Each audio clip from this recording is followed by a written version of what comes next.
Adán y Eva prefirieron el pecado que hacer la voluntad de Dios.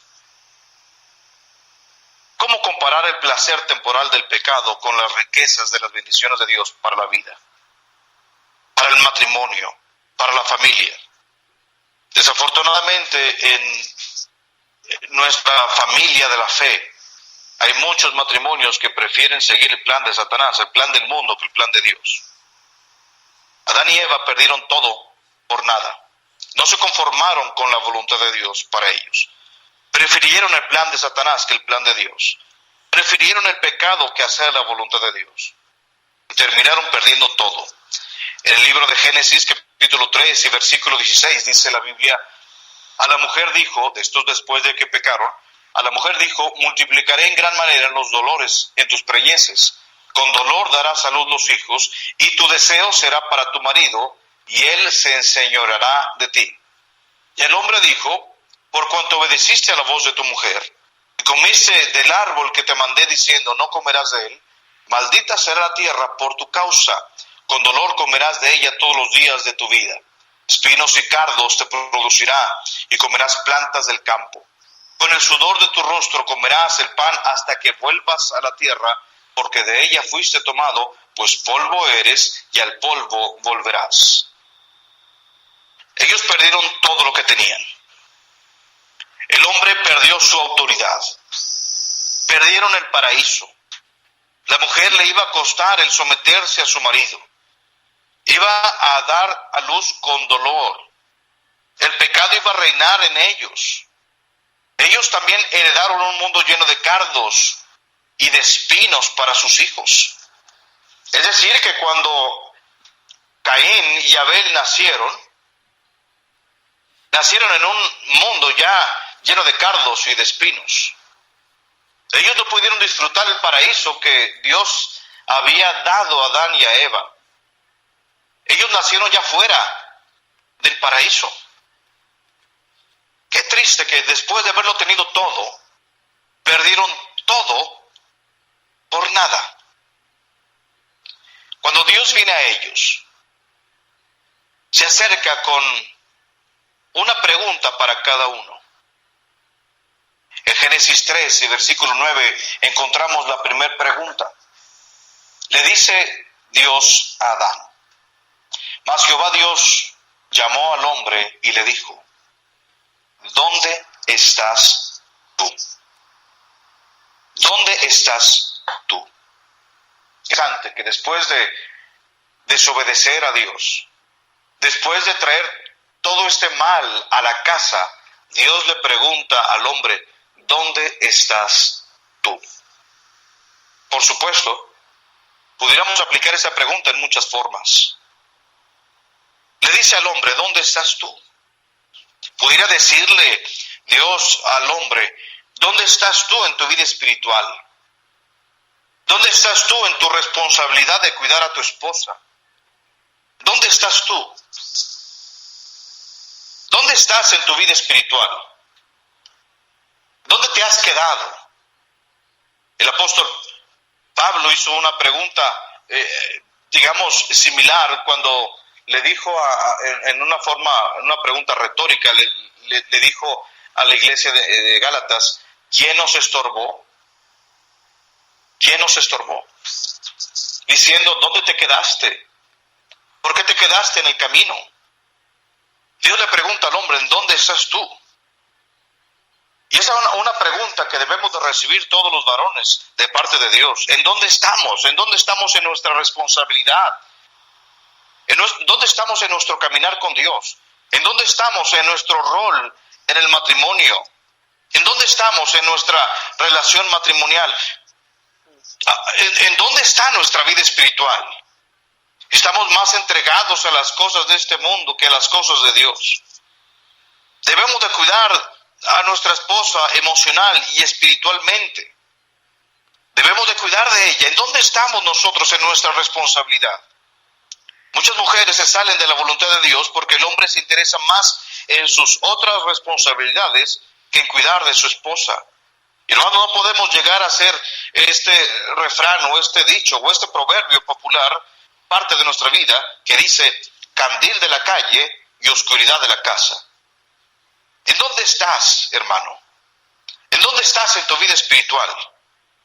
Encontramos tal vez un promedio en las iglesias en que el hombre, o mejor dicho, la mujer es más espiritual que el hombre.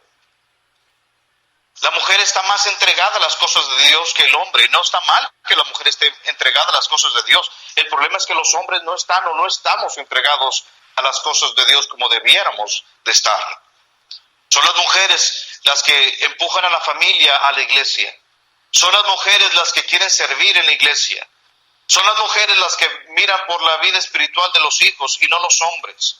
Son las mujeres las que quieren hacer más por Dios. Y los hombres, ¿en dónde estamos? Dios nos ha dado algo por cuidar. Dios nos ha dado un paraíso en nuestro matrimonio, en nuestro hogar. ¿En dónde estamos? ¿En dónde estamos en nuestra responsabilidad? ¿Estamos cumpliendo con el rol que Dios nos ha dado? ¿O estamos más interesados en otras cosas? ¿Estamos más interesados en cuidar una reputación o un nombre? ¿O estamos más interesados en cuidar la posición en el trabajo que en cumplir con nuestro rol en nuestro matrimonio? ¿Dónde estás en tu responsabilidad de hacer la voluntad de Dios?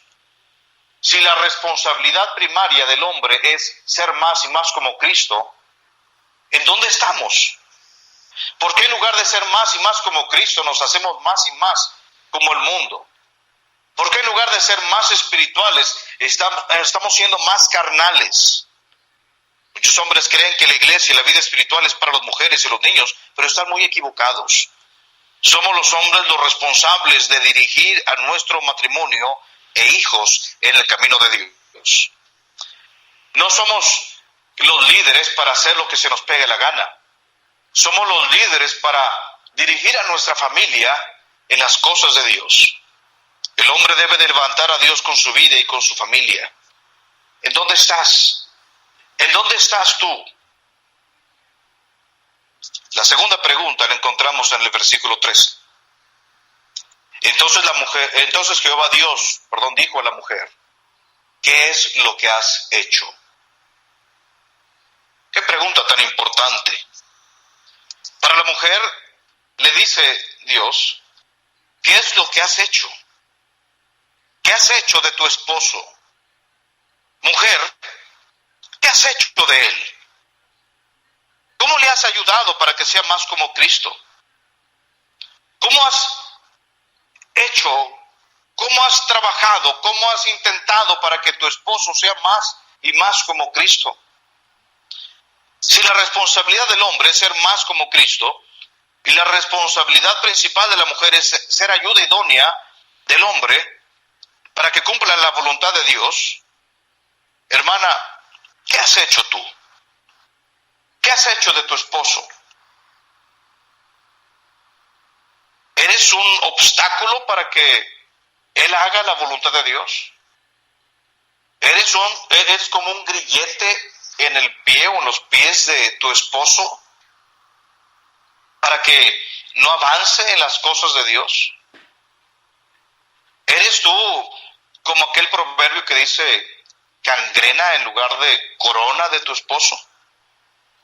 ¿Qué has hecho tú? La verdad es que en el matrimonio estamos más interesados en lo que hace el esposo o la esposa que en lo que hacemos nosotros. Y debemos más estar interesados en nuestro rol, en cumplir con nuestra responsabilidad, que en que nuestra esposa o el esposo, en el caso de las mujeres, cumplan con su rol. Si cada uno en el matrimonio hace su parte, Dios trabaja de una manera hermosa en el hogar, en el matrimonio. ¿Qué has hecho tú? ¿Qué has hecho de tu esposo? Se dice que detrás de un gran hombre está una gran mujer. Y yo lo creo. Detrás de un gran hombre está una gran mujer. No hay duda de eso, ni discutirlo. Pero yo quiero preguntar, ¿qué hay detrás de un hombre fracasado? ¿Qué hay detrás de un hombre espiritualmente apartado de Dios? ¿Qué hay de un hombre que está destruido moralmente? ¿Qué hay de un hombre que está pisoteado, desanimado, deprimido? ¿Qué hay detrás de cada hombre fracasado? Si detrás de cada gran hombre hay una gran mujer, ¿qué hay detrás de un hombre fracasado? ¿Será una mujer egoísta? ¿Será una mujer mandona que no se quiere someter ni a Dios ni al hombre? Porque a propósito, si dice que se someten a Dios y no se someten a su esposo, están completamente equivocadas. Porque la sumisión a Dios es sumisión al esposo también. ¿Qué hay detrás de un hombre fracasado? ¿Será una esposa egoísta, mandona? ¿Una mujer que no respeta a su esposo? ¿Una mujer que vive fuera de la voluntad de Dios? ¿Una mujer inconforme, demandante, exigente, no sumisa? ¿Qué has hecho? ¿Qué has hecho de tu responsabilidad, mujer? ¿Qué has hecho de tu esposo? Muchas veces en la iglesia no apreciamos realmente lo que pasa en el hogar. Mientras en la iglesia todo es brillo y todo es armonía, en el hogar ocurre muchas veces lo contrario. El hombre moralmente llega a estar pisoteado. Hermana, entiende esto bien, por favor, y con todo respeto lo digo.